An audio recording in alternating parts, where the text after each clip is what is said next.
안녕하세요. 다시 만나게 되어 매우 기쁩니다. 오늘은 지난 시간에 소개하였던 5개의 의사소통 활용 원리를 이용하여 생존 일본어를 효과적으로 완성할 수 있는 가능성을 확인하겠습니다. 지난 시간에 소개한 5개의 의사소통 활용 원리를 하나씩 차례로 다시 한번 확인하겠습니다. 첫 번째 활용 원리는 4개의 절차로 진행되는 의사소통에서 각 단계에 필요한 표현들을 이해하기입니다. 여러분이 일본을 여행할 때 또는 일본에서 생활할 때 당신은 종종 상품을 구매하거나 서비스를 구매할 때 의사소통하게 됩니다. 그리고 구매를 위한 의사소통은 보통 4개의 절차를 포함합니다. 첫 번째, 당신이 누군가를 만나면 인사를 합니다. 그리고 상품 또는 서비스를 구매하죠. 다음으로 구매에 대한 보상을 하게 됩니다. 그리고 마지막으로 구매 장소를 떠날 때 인사합니다. 당신이 각 절차에 필요한 표현들을 알고 있다면 당신은 일본에서 발생하는 많은 상황에서 성공적으로 의사소통할 수 있을 것입니다. 한 예를 들자면 당신이 편의점에서 생수를 살 때 다음에 4개의 절차를 경험할 것입니다. 첫 번째 단계는 빈사 단계입니다. 편의점에 들어서면 당신은 먼저 판매 직원에게 인사할 것입니다. 그리고 이때 당신은 판매 직원에게 다음과 같이 인사할 수 있습니다. 곤니치와. 그런 후 2번째 단계인 구매 단계로서 당신은 생수 한 병을 구매할 것입니다. 이때 당신이 사용할 수 있는 일본어 표현은 다음과 같습니다. ミネラルウォーターを1本ください。 일본어 표현 구매 상품 오쿠다사이는 모든 구매 상황에서 사용할 수 있으며 무엇인가를 요청할 때도 사용할 수 있는 표현입니다. 세 번째 단계는 보상 단계입니다. 당신은 생수 구매에 대한 보상하기 위해 생수의 가격을 확인할 것입니다. 이때 당신이 사용할 수 있는 표현은 다음과 같습니다. いくらですか? 보상이 끝나면 마지막 단계로서 헤어질 때 하는 인사 단계입니다. 이때 당신이 사용할 수 있는 일본어 표현은 다음과 같습니다. さようなら。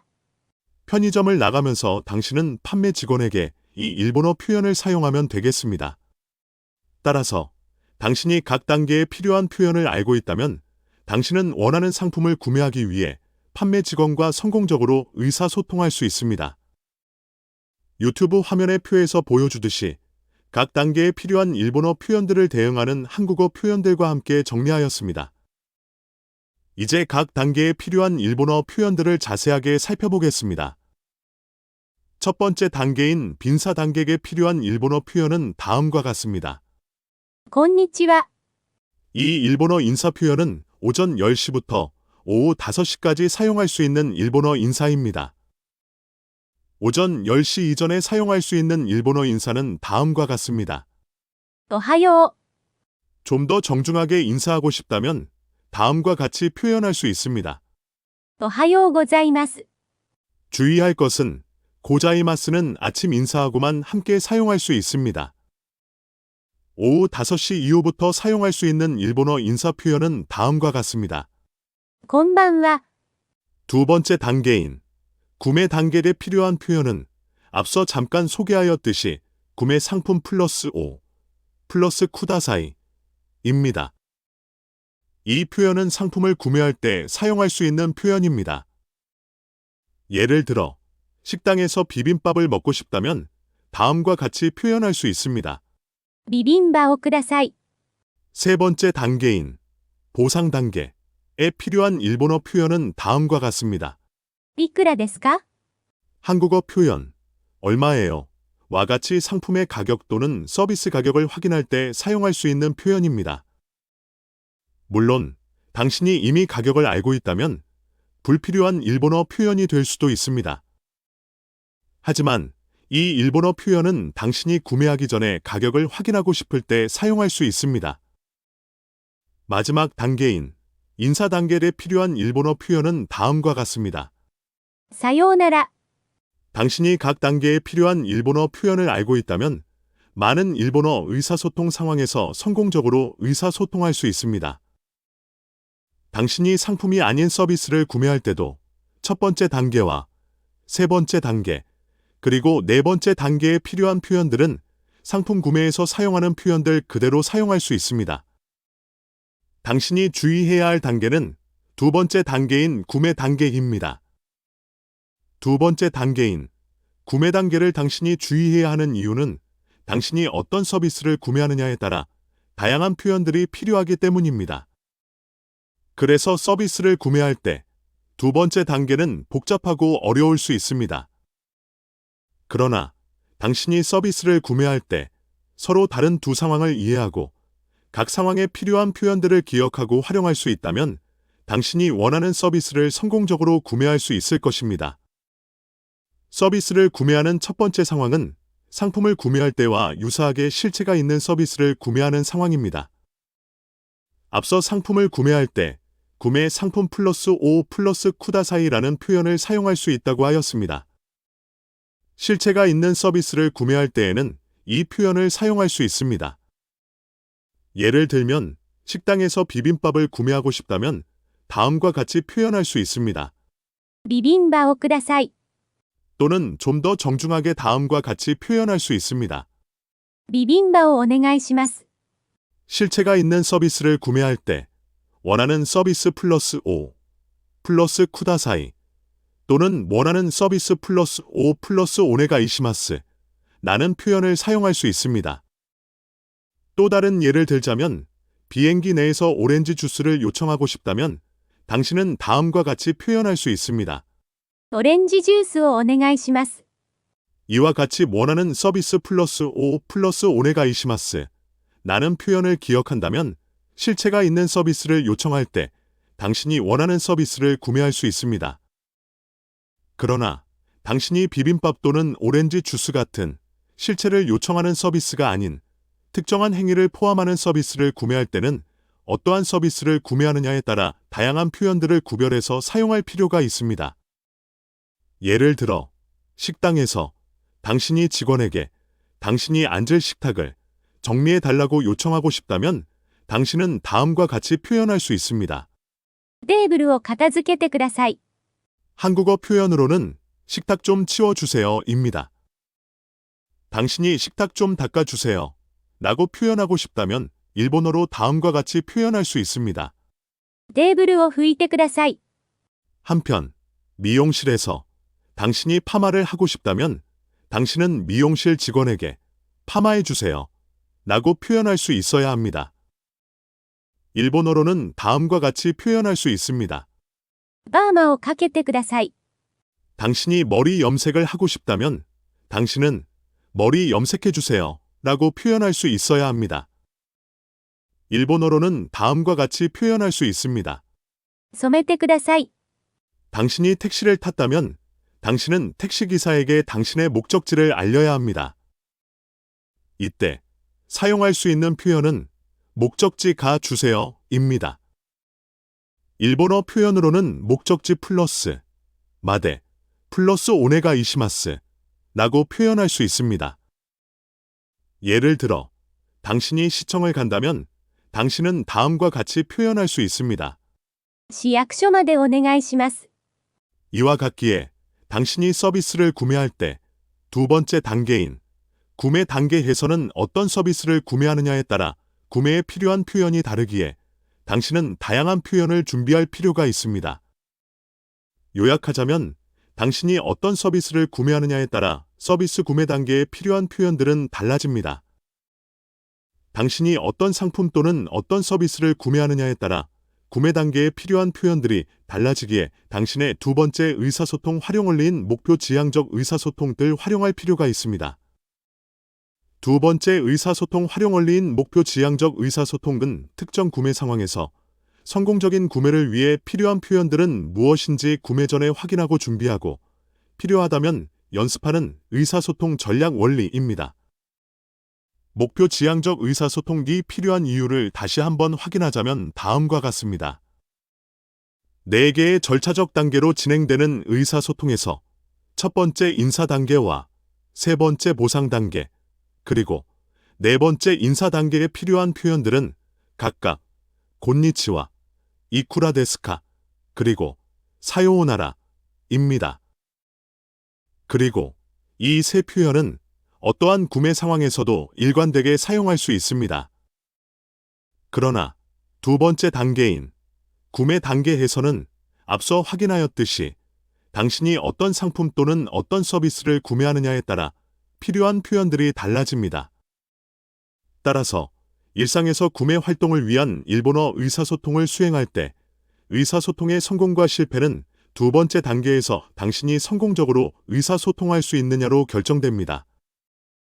예를 들면 편의점에서 당신은 미네랄우 워터 플러스 이폰 플러스 오 쿠다사이 나는 표현 하나만으로 당신이 원하는 생수 한 병을 구매할 수 있습니다. 그런데 당신이 신발을 구매할 때 일본어 의사소통은 복잡하고 어려울 수 있습니다.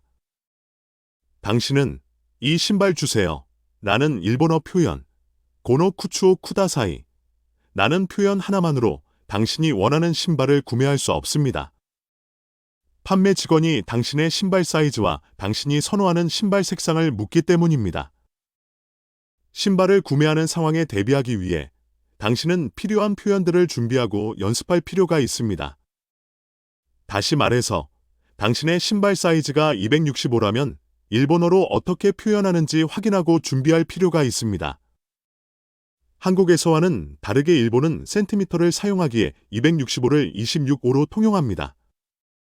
따라서 당신이 신발을 구매하기 전에 당신의 신발 사이즈를 일본어로 어떻게 표현하는지 확인하고 준비하고 연습할 필요가 있는 것입니다. 또한 당신이 분홍색 신발을 구매하고 싶다면 당신은 일본어로 분홍색 주세요 라고 표현할 수 있어야 합니다. 일본어로 분홍색을 어떻게 표현하는지 확인하고 준비하고 말할 수 있도록 연습한다면 당신이 원하는 색상의 신발을 구매할 수 있을 것입니다.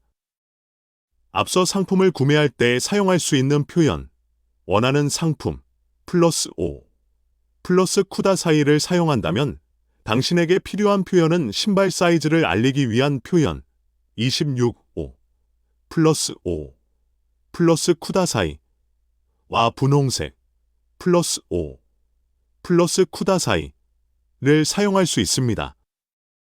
번역기를 이용하든 아니면 사전을 이용하여 확인하든 26호를 일본어로 니즈로쿠 고로 표현할 수 있음을 확인할 수 있습니다. 그리고 분홍색은 일본어로 핑크로 표현할 수 있습니다. 그러면 각각 니즈로쿠 고오 쿠다사이 그리고 핑크오 쿠다사이로 표현할 수 있다는 것을 이해할 수 있을 것입니다.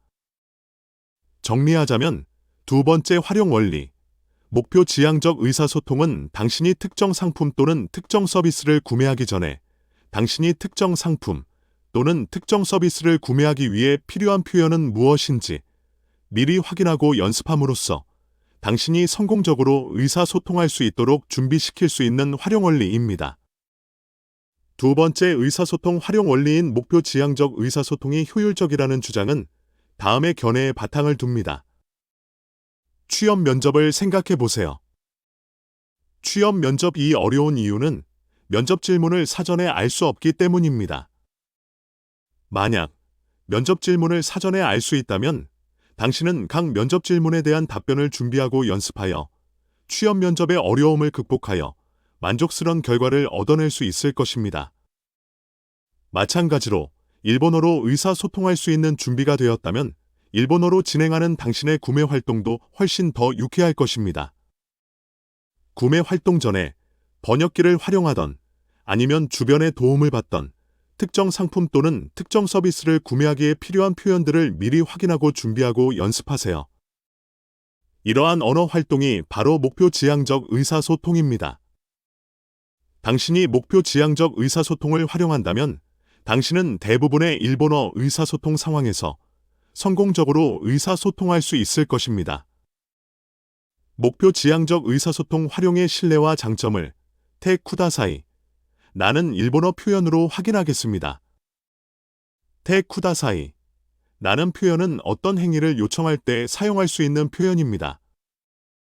이 표현은 한국어 동사 활용처럼 동사의 어간, 플러스, 아 또는 어 주세요와 유사한 문장 패턴이라고 할 수 있습니다. 예를 들면 한국어 동사 읽다의 어간 1. 주세요를 결합하여 읽어주세요 라고 요청할 수 있습니다. 또 다른 동사 깎다의 어간 주세요를 결합하여 깎아주세요 라고 요청할 수 있습니다. 한국어는 동사의 기본형 어미가 다 소리로 끝나는 것이 일반적이지만 일본어 동사의 어미는 다양한 소리로 끝납니다. 그리고 어떤 소리로 끝나느냐에 따라 테 쿠다사이는 다른 문장 패턴으로 나타납니다. 예를 들면 1그룹에 속하는 동사에서 오아추로 끝나는 동사는 스테쿠다사이가 됩니다. 한 예로 동사 기다리다의 의미를 지닌 맞추는 추로 끝나기에 어간 마에스테쿠다사이를 결합하여 마테쿠다사이라고 표현할 수 있으며 기다려주세요 라는 의미입니다. 또 다른 예로 동사 들다의 의미를 지닌 모추도 추로 끝나기에 어간 모에스테쿠다사이를 결합하여 모테쿠다사이라고 표현할 수 있으며 들어주세요 라는 의미입니다. 모테쿠다사이라는 표현 앞에 한국어 목적격 조사의 역할을 하는 오와 함께 사용하면 원하는 물건 플러스 오 플러스 모테쿠다사이가 됩니다. 그러면 당신이 원하는 물건을 들어주기를 요청하는 표현이 될 수 있습니다. 따라서 목표 지향적 의사소통을 활용하여 당신이 원하는 것이 짐이라면 짐을 들어주세요를 일본어로 어떻게 표현할 수 있을까요? 니모츠오 모테 쿠다사이라고 표현할 수 있습니다. 니모츠 대신에 당신이 원하는 물건을 목적격 조사 오 앞에 사용하면 원하는 물건 플러스 오 플러스 모테 쿠다사이라는 표현이 되어 당신이 원하는 물건을 들어달라는 요청이 될 수 있습니다. 또 다른 예로 어미가 루로 끝나는 동사에는 어간 플러스 테 쿠다사이라는 표현으로 동사의 행위를 요청할 수 있습니다. 예를 들면 동사 보다의 의미를 지닌 미로는 어미가 이기에 밑에 쿠다사이라고 요청할 수 있으며 봐주세요 라는 의미입니다. 동사 먹다의 의미를 지닌 타베루는 어미가 이기에 타베테 쿠다사이라고 표현할 수 있으며 음식을 드세요 라는 의미입니다. 앞서 소개한 목적격 조사 오 앞에 특정 음식을 사용하면 특정 음식 플러스 오 플러스 타베테 쿠다사이라는 표현이 되어 특정 음식을 권유하는 표현이 될 수 있습니다. 목표 지향적 의사소통을 활용하여 당신이 권유하는 음식이 떡볶이라면 다음과 같이 표현할 수 있습니다. トッポッキを食べてください。 당신이 권유하는 음식이 돈가스라면 당신은 상대방에게 이 음식을 어떻게 권유할 수 있을까요? 당신은 다음과 같이 표현할 수 있습니다. とんかつを食べてください。 마지막으로 스로 끝나는 동사는 동사의 어간 플러스 시테 플러스 쿠다사이 라는 표현을 사용합니다. 한 예로 확인하다 외의 의미를 지닌 동사 카쿠닌스루는 어미가 수루로 끝납니다. 동사가 루로 끝나기에 앞서 소개한 대로 동사의 어간 플러스 테 쿠다사이 라는 표현이 규칙에 부합하지만 루 앞에 스를 따라 시테와 함께 동사의 행위를 요청할 수 있습니다. 따라서 어미가 수루로 끝나는 동사의 행위를 요청할 때는 동사의 어간 플러스 시테 쿠다사이 라는 표현을 사용합니다. 또한 목적격 조사 오 앞에 확인 대상과 함께 사용하여 확인 대상 플러스 오 플러스 카쿠닌 시테 쿠다사이 라는 표현으로 사용할 수 있습니다. 예를 들면 확인 대상이 여권이라면 다음과 같이 표현할 수 있습니다. パスポートを確認してください。 예약이 확인 대상이라면 일본어로 다음과 같이 표현할 수 있습니다. 予約を確認してください。 동사의 6개의 활용 중에 동사의 어간이 어떤 유형과 결합하는지는 댓글창에 정리하였습니다. 결론적으로 목표 지향적 의사소통을 활용하여 자신이 원하는 확인 대상을 번역기 또는 주변 사람의 도움을 받아 일본어 표현을 확인하고 준비한다면 일본어 의사소통을 성공적으로 수행할 수 있을 것입니다. 정리하자면 목표 지향적 의사소통은 의사소통 상황 전에 의사소통에 참여하기 위해 필요한 표현은 무엇인지 확인하고 준비하며 필요에 따라서 연습하는 의사소통 전략입니다. 일종의 예비 연습, 리허설이라고 할 수 있습니다. 당신이 목표 지향적 의사소통을 일본어 의사소통에 활용한다면 대부분의 의사소통 상황에서 성공적으로 의사소통할 수 있을 것입니다. 두 번째 활용 원리인 목표 지향적 의사소통을 효율적으로 활용하기 위해서 당신은 특정 구매 상황에서 어떤 대화가 발생하고 그 대화에 참여하기 위해 어떤 표현들이 필요한지를 사전에 알 수 있어야 합니다. 그러기 위해서 당신은 세 번째 의사소통 활용 원리인 보편적 핵심을 이해할 필요가 있습니다. 이제 세 번째 활용 원리인 보편적 핵심에 관해 확인해 보겠습니다. 세 번째 활용 원리는 보편적 핵심입니다. 보편적 핵심은 서로 다른 국가와 국가 사이 또는 서로 다른 의사소통 상황에서 공유하는 공통된 특징들을 이해할 수 있도록 도와줍니다. 다시 말해, 보편적 핵심은 다양한 상황에서 발생하는 의사소통의 공통된 특징들을 이해하고 목표 지향적 의사소통을 가능케 하며 결과적으로 의사소통을 용이하게 수행할 수 있도록 도와줄 것입니다. 보편적 핵심은 3개의 목록으로 세분화할 수 있습니다. 첫 번째는 넓은 의미의 보편적 핵심입니다.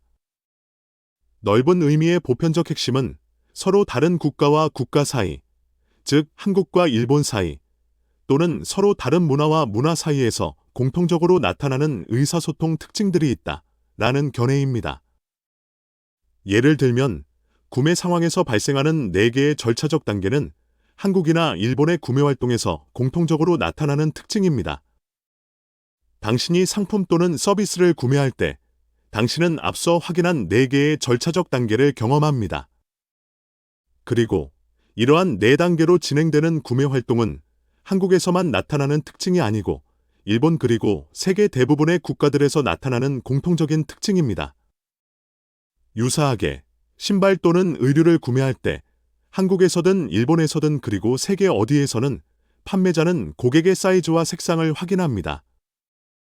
의사소통에서 발생하는 이러한 공통점을 이해함으로써 우리는 한국에서 경험한 구매 활동을 바탕으로 일본에서의 구매 활동에 필요한 절차나 필요한 표현을 예측하고 준비할 수 있습니다. 그래서 당신은 넓은 의미의 보편적 핵심을 활용하여 일본에서 목표 지향적 의사소통을 수행할 수 있는 것입니다. 보편적 핵심의 두 번째 목록은 좁은 의미의 보편적 핵심입니다.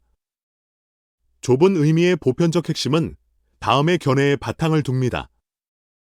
특정 표현들은 다양한 의사소통 상황에서 공통적으로 사용할 수 있습니다. 예를 들면 일본어 표현 원하는 상품 플러스 오 플러스 쿠다사이 또는 원하는 상품 플러스 오 플러스 오네가 이시마스는 모든 상품 구매 상황에서 공통적으로 사용할 수 있는 표현입니다. 또한 이쿠라 데스카 라는 표현은 모든 구매 활동에서 가격을 확인할 때 사용할 수 있는 표현입니다. 그리고 사요나라 라는 표현은 구매 상황이 아니더라도 당신이 누군가와 헤어질 때 상대방에게 사용할 수 있는 표현입니다. 만약 당신이 좁은 의미의 보편적 핵심을 일본어 의사소통에 활용한다면 다양한 일본어 의사소통 상황에 필요한 수많은 표현들을 학습하고 암기해야 하는 일본어 학습 부담을 상당히 줄일 수 있을 것입니다. 예를 들면 상품 구매뿐만 아니라 실체가 있는 서비스, 예를 들어 음료나 음식 등을 구매할 때에도 원하는 음료 또는 음식 플러스 오 플러스 쿠다사이 또는 원하는 음료 또는 음식 플러스 오 플러스 오네가 이시마스 라는 표현을 사용할 수 있습니다. 한 예로 당신이 커피를 주문하고 싶다면 코이 플러스 오 플러스 쿠다사이 또는 코이 플러스 오 플러스 오네가 이시마스 라고 표현할 수 있습니다. 돈가스를 주문하고 싶다면 돈카츠 플러스 오 플러스 오네가 이시마스라고 표현할 수 있습니다. 미용실에서 미용의 결과가 실체라고 생각된다면 원하는 서비스 플러스 오 플러스 오네가 이시마스라고 표현할 수 있습니다. 예를 들어 파마가 미용의 결과로 나타난 실체라고 생각할 수 있다면 파마해 주세요. 라는 표현은 파마 플러스 오 플러스 오네가 이시마스라고 표현할 수 있습니다. 마찬가지로 염색이 미용의 결과로 나타난 실체라고 생각할 수 있다면 염색해 주세요는 다음과 같이 표현할 수 있습니다. カラーリングをお願いします。 한편 실체가 없는 서비스라도 상황에 따라 원하는 서비스 플러스 오네가이 시마스 라는 표현을 사용할 수 있습니다. 예를 들면 교통 서비스는 서비스의 결과로도 실체가 나타나지 않는 서비스입니다. 그렇지만 목적지 오네가이 시마스라는 표현을 사용할 수 있습니다. 예를 들어 목적지가 시청이라면 시야쿠쇼 마데 오네가이 시마스라는 표현 대신에 시야쿠쇼 오네가이 시마스 또는 시야쿠쇼 플러스 오 플러스 오네가이 시마스 라고 표현할 수 있습니다. 한국어 표현도 시청으로 가주세요 라는 표현 대신에 간단하게 시청이요 라는 표현으로 교통 서비스를 구매하는 것과 유사하다고 생각할 수 있습니다. 좁은 의미의 보편적 핵심의 장점을 보여줄 수 좋은 예가 될 수 있는 의사소통 상황은 서비스를 이용하기 위해 표를 구매해야 하는 상황이 되겠습니다. 기본적인 표현은 다음과 같습니다. チケットをお願いします。 이 표현에 구매하는 서비스를 위한 특정 표를 알리고 싶다면 원하는 서비스 플러스 노 플러스 치케토 플러스 오 플러스 오네가이 시마스 라는 표현을 사용할 수 있습니다.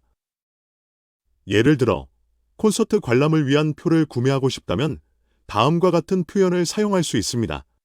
コンサートのチケットをお願いします。 영화 관람을 위한 표를 구매하고 싶다면 다음과 같이 표현할 수 있습니다. 映画のチケットをお願いします。 또한 특정 지역을 방문하기 위해 교통 서비스를 이용하기 위한 표를 구매할 때 목적지 플러스 노 플러스 치케토 플러스 오 플러스 오네가이 시마스 라는 표현을 사용할 수 있습니다. 예를 들면 목적지가 도쿄라면 다음과 같이 표현할 수 있습니다. 東京のチケットをお願いします。 물론 좀 더 명확하게 표현하기 위해서는 가는 이라는 관용어와 함께 다음과 같이 표현할 수 있습니다. 東京行きのチケットをお願いします。 매표소 직원과 대화의 책임을 공유한다면 아주 간단하게 다음과 같은 표현만으로 도쿄행 기차표를 구매할 수 있을 것입니다. 東京をお願いします。 당신이 네 번째 의사소통 활용 원리인 대화의 책임 공유를 활용한다면 매표소 직원은 당신이 도쿄행 기차표를 구매하고자 하는 것을 알 수 있기 때문입니다. 정리하자면 좁은 의미의 보편적 핵심을 활용하여 표를 구매한 후 이용할 수 있는 서비스를 구매할 때 공통적으로 원하는 서비스 플러스 노 플러스 치케토 플러스 오 플러스 오네가이 시마스 라는 표현을 사용할 수 있습니다. 원하는 서비스 노 치케토 오 오네가이 시마스 라는 표현과 함께 이제 구매하는 표 개수를 판매 직원에게 알릴 필요가 있습니다. 표 개수는 오네가이 시마스 앞에서 알리기에 다음과 같은 표현을 사용할 수 있습니다. 원하는 서비스 노 치케토 오 개수 오네가이 시마스 예를 들어 한 장의 표를 구매할 때는 원하는 서비스 노 치케토 오 이치마이 오네가이 시마스라고 표현할 수 있습니다. 두 장은 니마이, 세 장은 삼마이, 네 장은 요마이, 그리고 다섯 장은 고마이라고 표현할 수 있습니다. 지금 모든 숫자를 외우기보다는 목표 지향적 의사소통을 활용하여 필요할 때마다 확인하여 활용하는 것이 더 효과적이라고 믿습니다. 또한 목적격 조사, 오를 생략한다면 원하는 서비스 노, 치케토, 니마이 오네가이 시마스라는 표현이 되어 우리말 표현, 원하는 서비스, 표, 두 장 주세요와 같은 어순이 되어 좀 더 쉽게 기억하고 사용할 수 있을 것입니다. 그런데 앞서 잠깐 소개한 대화의 책임 공유를 활용한다면 상황에 따라 아주 간단하게 표 개수 오네가이 시마스 라는 표현을 활용할 수 있습니다. 예를 들면 우리가 콘서트 또는 영화 관람을 즐기기 위해 표를 구매할 때 매표소 직원이 우리가 콘서트 또는 영화 관람을 위해 표를 구매한다는 사실을 알고 있다면 우리가 굳이 콘서트 티켓 2장 주세요 라고 표현하지 않고 2장 주세요 라고 표현하는 것과 마찬가지입니다. 따라서 영화관에서처럼 어떤 영화인지 알린 후 구매하는 상황이 아니라면 단순하게 표 매수 주세요 라는 표현만으로 우리가 원하는 서비스를 위한 표를 성공적으로 구매할 수 있습니다. 그렇다면 일본어 표현도 간단하게 이치 마이 오네가이 시마스 라는 표현만으로 성공적으로 서비스를 구매할 수 있을 것입니다. 이와 같이 대화 상대방과 대화의 책임을 공유한다면 간단한 표현만으로도 성공적으로 의사소통할 수 있을 것입니다. 네 번째 의사소통 활용 원리인 대화의 책임 공유는 다시 한번 자세하게 확인하겠습니다. 다시 보편적 핵심으로 돌아와서 세 번째 보편적 핵심은 언어적 보편적 핵심입니다. 언어적 보편적 핵심은 다음과 같은 견해입니다. 세계 어느 곳에서 사용하든 당신의 일본어 표현들은 같은 의미로 통용됩니다. 예를 들면 이쿠라 데스카 라는 표현은 일본에서만 가격을 확인하는 기능 또는 의미를 가지는 것이 아니며 세계 어느 나라에서든 같은 기능과 같은 의미를 유지합니다.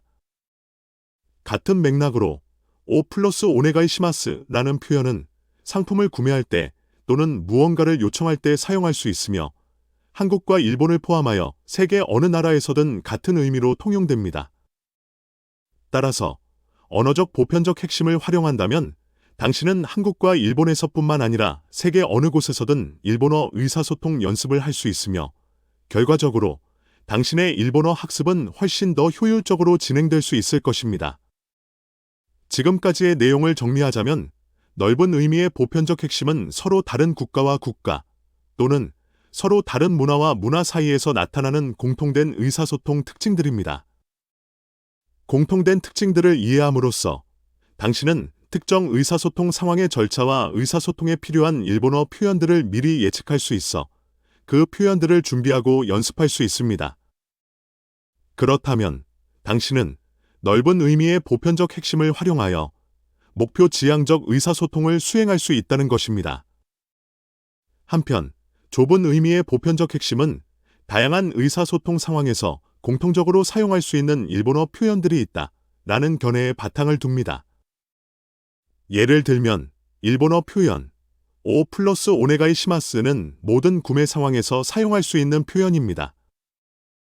당신이 좁은 의미의 보편적 핵심을 활용한다면 다양한 의사소통에 필요한 수많은 일본어 표현들을 확인하고 암기할 필요 없이 일상에 필요한 일본어 의사소통 능력을 효율적으로 완성할 수 있을 것입니다.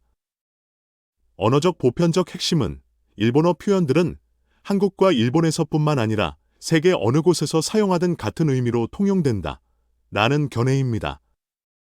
당신이 당신의 지역 또는 세계 어느 곳에서 일본어를 학습하여 일본어 의사소통 능력을 완성하더라도 당신의 일본어 의사소통 능력은 일본에서 같은 기능과 의미로 통용됩니다. 요약하자면 보편적 핵심을 이해하고 활용한다면 당신은 한국과 일본에서뿐만 아니라 세계 어느 곳에서든 일본어 의사소통을 연습할 수 있어 일본어 의사소통 능력을 효율적으로 그리고 성공적으로 완성할 수 있을 것입니다. 네 번째 활용 원리는 대화의 책임 공유입니다. 이 활용 원리는 다음과 같은 견해에 바탕을 둡니다. 당신이 대화의 책임을 대화 상대방에게 더 많이 넘기면 당신의 부족한 일본어 능력으로도 효율적으로 일본어 의사소통을 수행할 수 있습니다. 예를 들어 한 일본 사람이 당신에게 다가와 서투른 한국말로 당신에게 실례합니다. 제과점이라고 말하였습니다. 그 일본 사람의 한국어 표현이 완벽하지 않았지만 당신은 그 일본 사람이 제과점 위치 또는 제과점으로 가는 방향을 묻고 있다는 사실을 알 수 있을 것입니다. 상대방의 완벽하지 않은 질문을 이해할 수 있는 것은 한국어 화자인 당신이 상대방의 질문을 이해하기 위해 더 많은 대화의 책임을 떠안았기 때문입니다. 유사하게 한국어 화자인 당신이 부족한 일본어 의사소통 능력으로 일본 사람에게 すみません、パン屋さん。 이라고만 말한다 하더라도 당신의 대화 상대자인 그 일본 사람은 당신이 제과점 가는 방향을 묻고 있다는 것을 정확하게 이해할 것입니다.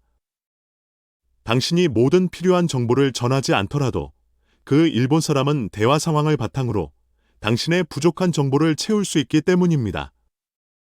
그 상황에서 당신의 신뢰합니다. 제과점, 라는 질문의 의도를 신뢰합니다. 제과점에 데려다 주세요 라고 이해하는 일본 사람은 없을 것입니다. 본질적으로 네 번째 의사소통 활용 원리는 당신의 일본어 표현이 완벽하지 않더라도 상대방은 당신의 표현 의도를 이해할 수 있다 라는 견해에 바탕을 둡니다. 이 네 번째 활용 원리는 대화의 책임 공유로 알려져 있습니다. 갓난아이가 우는 소리 하나만으로 아이의 부모 또는 주변 사람들과 생존을 위한 의사소통을 성공적으로 수행할 수 있는 것은 그 갓난아이가 자신의 부모 또는 주변 사람들에게 더 많은 대화의 책임을 떠넘기기에 가능한 것입니다. 마찬가지로 당신이 이 네 번째 의사소통 활용 원리를 일본어 의사소통에 활용한다면 당신은 일본어 화자에게 더 많은 대화의 책임을 넘김으로써 당신의 부족한 일본어 의사소통 능력으로도 일본 사람과 성공적으로 의사소통할 수 있을 것입니다. 아이가 언어 능력이 발달함에 따라 대화의 책임을 조금씩 더 가져오듯이 당신의 일본어 의사소통 능력이 발전함에 따라 당신은 점진적으로 일본어 의사소통에 더 많은 책임을 상대방으로부터 가져오면 되는 것입니다. 마지막으로 다섯 번째 의사소통 활용 원리는 전하고자 하는 정보를 조금씩 나누어 전달하는 전략을 활용하는 것입니다. 그리고 이 활용 원리는 다음과 같은 견해에 바탕을 둡니다. 전하고자 하는 복잡하고 많은 정보를 통제할 수 있는 작은 정보로 쪼개어 전달하는 전략을 활용하면 의사소통 성공률을 효율적으로 높일 수 있습니다. 아이의 언어 발달 과정에서 아빠, 과자 사주세요와 같이 완벽한 문장으로 전하고자 하는 정보를 한 번에 전달할 수 없습니다. 이러한 발달 과정에서 아이는 화면에서 보여주는 것과 같이 자신이 전하고자 하는 정보를 나누어 전달합니다. 우리는 이러한 의사소통 상황을 한 번쯤은 경험하였을 것입니다. 모국어를 배우는 아이들은 언어 발달 과정에서 이와 같이 정보를 나누어 전달하는 전략을 활용함으로써 자신의 부족한 의사소통 능력에도 불구하고 주변 사람들과 성공적으로 의사소통할 수 있습니다.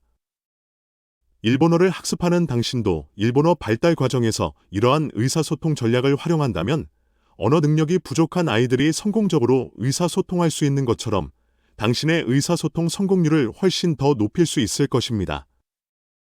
이러한 의사소통 전략이 왜 중요하고 어떻게 의사소통 성공률을 높일 수 있는지 서로 다른 두 의사소통 상황을 비교해 보겠습니다. 당신이 연설할 때 당신은 연설이라는 의사소통의 모든 책임을 지고 당신이 전하고자 하는 많은 정보를 한 번에 전달합니다. 이러한 특징을 가진 연설은 쉽지 않습니다. 특히 당신의 모국어가 아닌 부족한 일본어 능력으로 연설을 하게 된다면 더욱 그러합니다. 이와는 다르게 당신이 누군가와 인터뷰를 한다면 당신은 상대방의 질문에 대한 답만 하면 되는 것입니다. 그리고 당신은 상대방과 대화의 책임을 공유할 수 있기에 혹시라도 당신의 일본어 능력이 충분하지 않더라도 대화의 책임을 공유하는 상대방이 당신의 부족한 일본어 능력을 채워줄 수 있기에 당신은 성공적으로 일본어 의사소통을 수행할 수 있을 것입니다.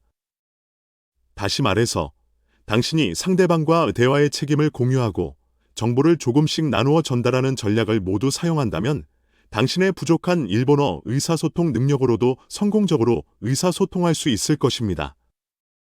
이러한 견해를 뒷받침하기 위해 다음의 구매 상황을 살펴보겠습니다. 한국에서 러닝화 한 켤레를 구매하고자 합니다. 당신의 신발 사이즈, 그리고 신발 색상을 포함한 신발에 관한 모든 정보를 한 번에 전달하고자 한다면 당신은 다음과 같이 표현할 수 있어야 합니다. 분홍색 러닝화, 265 주세요. 일본어로 표현한다면 다음과 같이 표현할 수 있습니다.ピンクのランニングシューズ26号ください。 일본어를 학습하는 초보자라면 이와 같이 한 번에 모든 정보를 전달하는 것이 쉽지 않을 것입니다. 반면 당신이 네 번째 의사소통 활용 원리인 대화의 책임 공유와 다섯 번째 활용 원리인 정보를 조금씩 나누어 전달하는 전략을 이와 같이 신발 구매 상황에 적용한다면 당신이 구매 상황에서 경험하는 일본어 의사소통은 훨씬 쉬워질 수 있습니다. 일본 여행 중에 신발을 구매하고자 신발 판매점을 방문한다면 판매 직원은 당신에게 인사하며 다음과 같이 물을 것입니다. どのような靴をお探しですか？ 한국어로는 어떤 신발 찾으세요? 라는 의미입니다.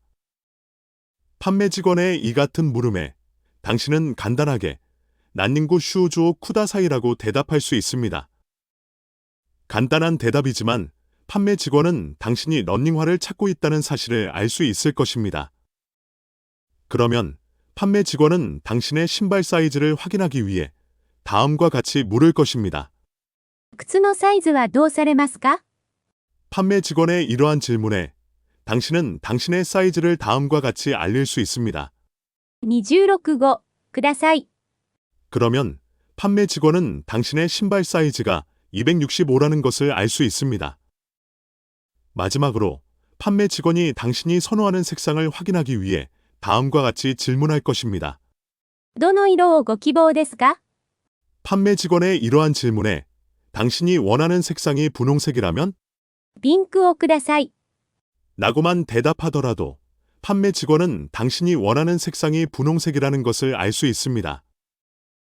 이와 같이 상대방과 대화의 책임을 공유하며 정보를 나누어 전달하는 의사소통 전략을 활용한다면 당신의 일본어 의사소통은 훨씬 더 쉬워질 것입니다. 그리고 결과적으로 당신의 의사소통 성공률도 훨씬 더 높아질 것입니다. 네 번째 의사소통 전략과 다섯 번째 의사소통 전략을 당신의 일본어 의사소통에 활용하면 얻을 수 있는 장점을 또 다른 의사소통 상황의 예로서 확인해 보겠습니다. 당신의 일본 여행 중에 교통 서비스를 구매할 때 발생할 수 있는 의사소통 상황입니다. 당신이 한국에서 기차 승차권을 구매한다면 출발 일과 시간, 그리고 목적지와 표 매수를 다음과 같이 매표소 창구 직원에게 전달할 것입니다. 내일 오전 8시 30분 여수행 KTX 성인 2장 주세요.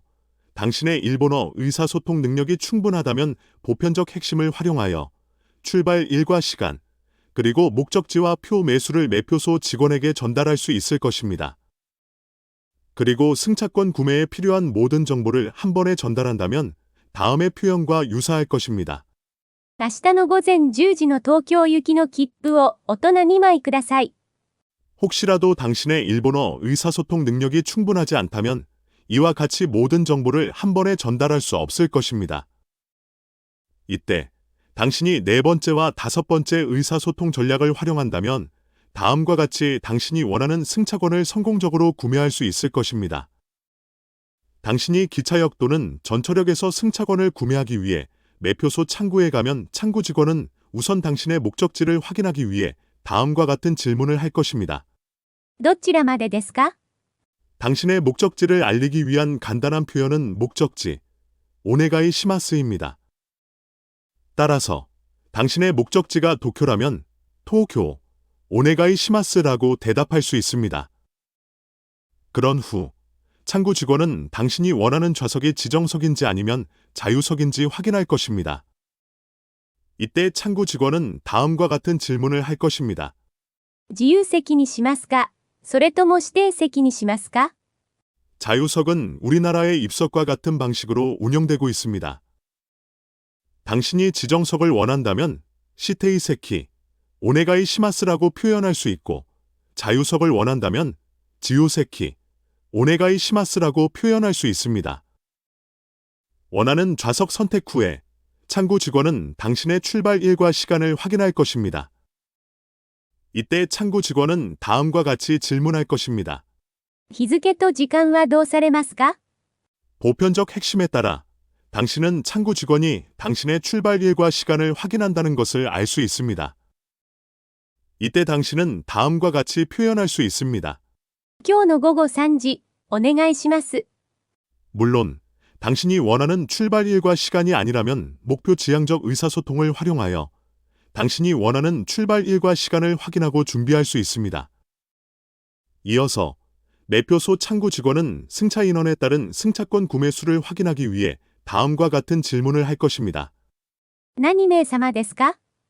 승차 인원을 확인하는 이 질문의 성인이 2명이면 오토나 니메이, 오네가이 시마스라고 표현할 수 있고, 어린이가 1명이면 코도모 이치메이, 오네가이 시마스라고 표현할 수 있습니다. 아니면 성인 2명과 어린이 1명을 합쳐서 표현한다면 다음과 같이 표현할 수 있습니다. 大人2名と子供1名お願いします。 탑승 인원을 어떻게 표현하는지는 목표 지향적 의사소통을 활용하여 표 구매 전에 필요한 표현들을 확인하고 준비하는 방식으로 해결할 수 있을 것입니다. 마지막으로 창구 직원은 당신의 결제 수단을 다음과 같은 질문으로 확인할 것입니다. お支払いはどのようになさいますか？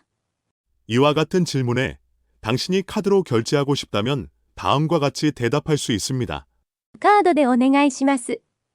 현금으로 결제하고 싶다면 다음과 같이 대답할 수 있습니다. 現金でお願いします。 지금까지 소개한 두 의사소통 상황에서 보여주듯이 당신이 상대방과 대화의 책임을 공유하고 전하고자 하는 정보를 조금씩 나누어 전달하는 전략을 일본어 의사소통에 활용한다면 당신의 부족한 일본어 의사소통 능력으로도 다양한 일본어 의사소통 상황에서 성공적으로 의사소통할 수 있도록 도와줄 것입니다. 결론으로 이러한 활용 원리들은 의사소통의 효율성을 높일 수 있고 특히 당신의 일본어 의사소통 능력이 부족할 때 그 효율성을 더욱 뚜렷하게 경험할 수 있을 것입니다. 화면 상에 나타나는 표에 지금까지의 설명을 정리하였습니다.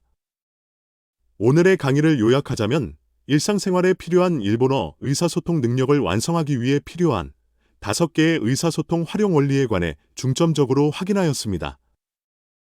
이 5개의 의사소통 활용 원리를 당신의 일상 속 일본어 의사소통에 적용함으로써 당신은 일본에서의 생활에 필요한 일본어 의사소통 능력을 효율적으로 발전시킬 수 있습니다. 첫 번째 활용 원리는 4개의 절차적 단계로 진행되는 구매 상황에서 각 단계에 필요한 중요한 표현을 이해하는 것입니다.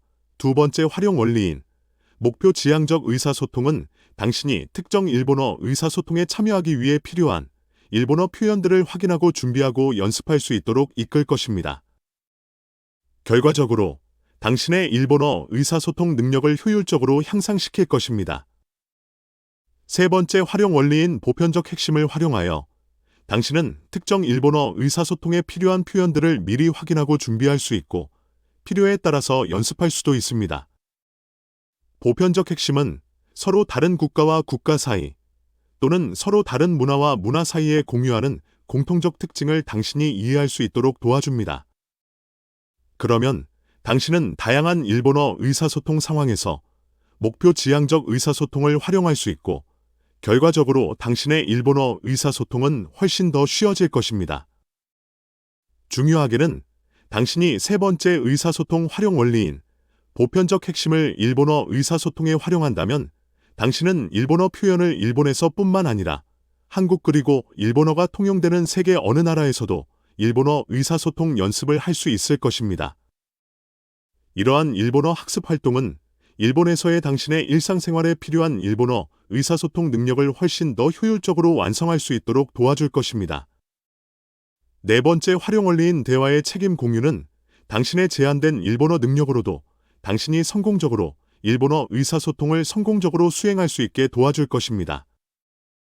마지막으로 정보를 조금씩 나누어 전달하는 활용 원리는 당신이 전하고자 하는 정보를 작은 정보 그리고 처리하기 좋은 정보로 나누어 전달하도록 당신을 이끌어 당신이 부족한 일본어 의사소통 능력으로도 효율적으로 의사소통할 수 있도록 도와줄 수 있습니다. 오늘 소개한 5개의 활용 원리를 당신의 일본어 의사소통에 적용한다면 당신은 빠르고 효율적으로 일본어 의사소통 능력을 한국이든 일본이든 또는 세계 어느 곳에서든 성공적으로 완성할 수 있을 것입니다. 오늘 수업에 참여한 여러분께 감사의 말씀 전합니다. 다음 시간에도 유익한 내용으로 다시 찾아뵙겠습니다.